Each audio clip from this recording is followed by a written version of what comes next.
Lebo v živote a nelen v tomto meste platí, že všetko zlé raz sa ti vráti. A to dobre sa vždy niekde v ďalke ako dým po vetri stratí. Presne tak ako pri probléme stratia sa ti do hľadu všetci tí akože kamaráti, čo tvrdia ti do tváre moc často, že kryjú ti chrbát, pritom hádžu polena pod kolena poza chrbáti.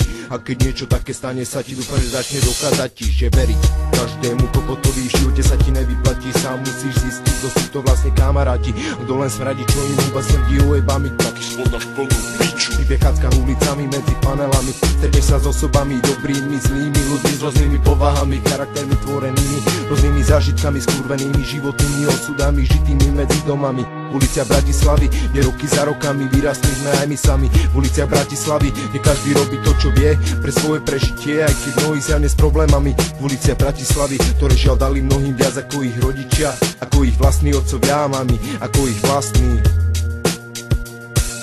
otcovia a mami.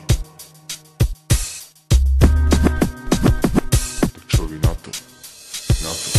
Otcovia a mami, tak jak ste nás to vychovali, jak ste o nás dbali, že mnohí z nás museli vychovať sa sami. Ulicou, ktorá zákon má a vedáva rany, tie rany z každej strany. Ulicou vychovaných chalani tí z Bratislavy, na mieste deťa povrchný žebrák už nepozdraví. A pri probléme za chrbát sa tu nik nepostaví. V tom meste, v ktorom sa vždy viacej vraví, jak sa spraví. Nežije život zdravý, no žije život pravý. Nekrásne jak z reklamy, poznačený ojebami. Keď prichádzajú z rady z tej nečakanej strany, a keď je život slaný, ostanete len vy sami. Ostanete len bez mami, chránení len panelami, ulicami a domami. Pocítiť sú vtedy rany, nepomôžu vtedy rady, pomoc musíte si sami. Otcovia vtedy zlyhali, pretože len slopávali a na synov čas nemali a pomoci včas nedali.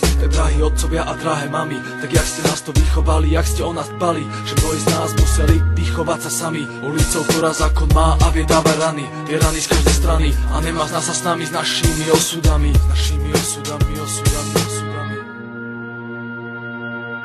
Chalani, čo tieto slova žijú, sa na svoj život nesťažujú, ani sa nebudú, lebo s tým bojujú, bojujú.